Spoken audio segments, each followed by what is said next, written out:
Hey, Miss Rabians, got a story for you. It's some story. My mother is the reigning queen of low maintenance. She lives frugally, eats simply, and will never buy any piece of clothing unless it's deeply discounted. She's not cheap, in fact, rather generous. She just does not spend money on herself unless it's something that brings her great joy. What brings her great joy is her granddaughter, my daughter Luba, her grandson, our dog Marcel, me, unless I'm being an idiot, and she loves swimming in the sea. More than anything, she loves swimming in the sea. She also enjoys an all inclusive resort because going in for breakfast, lunch, and dinner and seeing what marvels are prepared daily is a process of fabulous discovery for her. So about once per year, I find a good deal on all-inclusive resort somewhere in Caribbean, fly to Virginia, pick her up, bring her to the resort, and we spend the week hanging out. Go into the sea a couple of times per day. She fills up with colors and happiness once she's floating in the salt of the earth. Talk about the different foods available in the resort, discuss politics, family, the past and the future, long lost culture, and Marcel, she loves her grandson. Every one of those trips is precious. My mother's 88.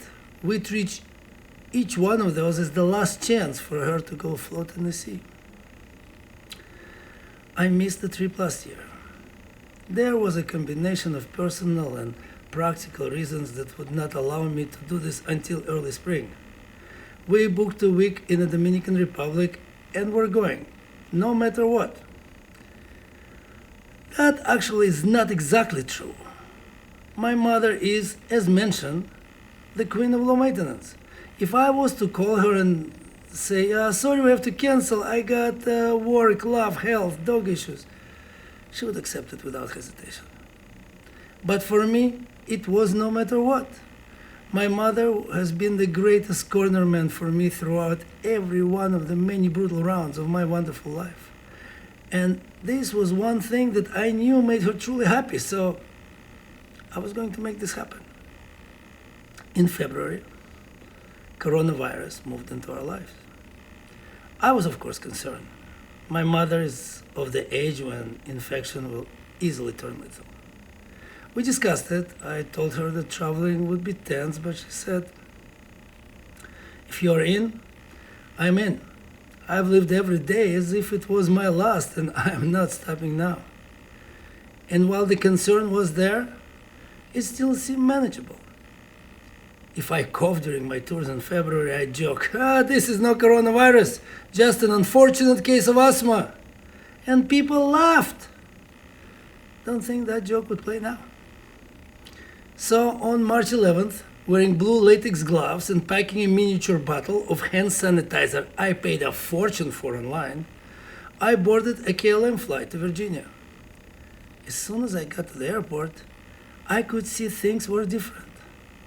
I fly the same flight twice or thrice per year, and the number of people I had to navigate through to get to my airplane seat was the third of the usual amount. And for the first time ever, no one sat next to me on the flight. And Jenny, my Virginia lift ride from the airport, made up for missing her usual bear hug with extra good vibes and joyful storytelling. I got to my mom's, and it was a little weird. Try telling a Jewish mother who has not seen you in a while, I have to take a shower and change my clothes before you can hug me. But she was with it. Waited 10 minutes and just gave me more of a hug when she could. I did not sleep much before I left Amsterdam, so after I had some soup, I just passed out on the couch, a little after 7. Woke up to Trump on TV doing his best impression of SpongeBob, the White House edition, telling me he instigated the travel ban. He is known to hate traveling and loves travel bans. I think he honestly is trying to make the world a better place by ridding the world of travel. I just walked over to the bedroom and went to bed.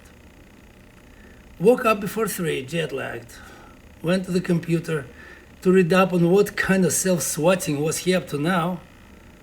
My mom came out of her bedroom, calmly concerned. I told her, as American citizens, we were not subjected to the ban. She told me she was concerned about me. What if we get stuck somewhere and I have to get back to Amsterdam? There is a dog waiting for me there. I told her that we live in the now and who knows what later brings. We talked it out, and by 5:30 Jenny was driving us to the airport laughing about stuff. Same airport, 12 hours later, looked a lot different. About half the people as before. Masks and gloves everywhere, so we did not look so out of place in our blue latex gloves. I got my mom a face mask, but she told me, "Why don't you wear the mask and I just won't touch my face?" Where I saw no difference is in the attitude of the service people.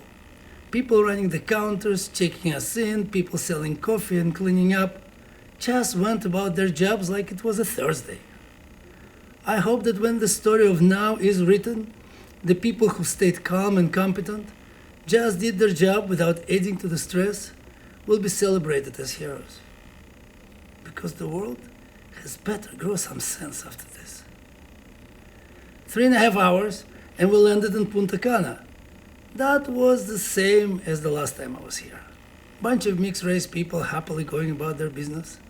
The world as it used to be. We got to the resort, checked in, I opened my computer, and my heart just quaked and arched. Amsterdam, my home for almost 20 years, the steady, stable, nonchalant city was melting. Big chunks falling off as I watched it over the Facebook. The closings, the panic, the anger, the fevered buying made me feel both glad I was not there to experience this emotional devastation and yet deprived by missing the camaraderie and the pathos I know was a part of this terrible moment. All the way from here I could sense the city was at the moment none of my friends ever forget. The world was burning with the virus. But here at the resort, it was just the news. People enjoyed themselves. They went to the beach, they ate and they drank and they backed in the sun. No one feared the Italians or the Spanish or the French. People stayed in their own groups, but no one seemed on edge. There were no face masks or latex gloves, except on the people preparing the food. The only thing, the hand sanitizer. It is everywhere. On the door to any public space, restaurant, bar, or store stands a smiling hottie of either gender, joyfully offering everyone hand sanitizer and happily not taking a no for an answer. On the second day, there was a group of Americans, probably from red states, intently watching the iPhone that was broadcasting Trump's speech about the declaration of national emergency. Everyone else treated them with sad regard, one displays passing an elaborate hamster funeral. People were aware that the world is in crisis, that countries are being changed, and that their lives will not be the same for a long, long time. But it took a lot for them to plan and make happen this vacation. And this is their chance for a moment in the sun. And right now, this moment, COVID-19 will have to wait. And that's where I am at. I'm terribly conflicted about this. I'm incredibly stressed about my mother and myself and getting back to Amsterdam, and if I could see the future, this would probably not be my present. But yet here I am, with my mother, doing something that brings her great joy. So we just go to the beach, I watch her float happily in the sea and help her get out when she has had enough.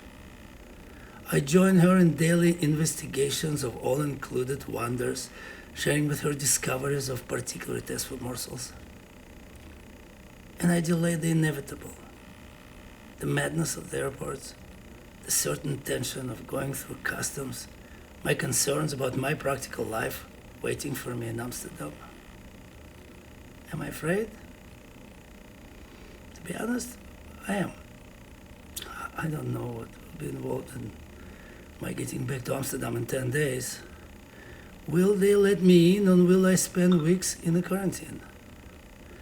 I have a bunch of lung issues, and if I get the virus, death is a definite possibility. And more than anything, I will not feel relaxed until my 88-year-old treasure, my lifelong friend, my mother, is back in her house and safe from the dangers of the melting world. So I fear all that, but I refuse to give in to that fear. I refuse to let my life be guided by it. I will be prepared and act responsibly and will do the right thing at this terrible time, but I will not let those crises to rob me of living. Because I know that the time will come, and it's not that far in the future when this moment, these crises, will be the story we all have shared.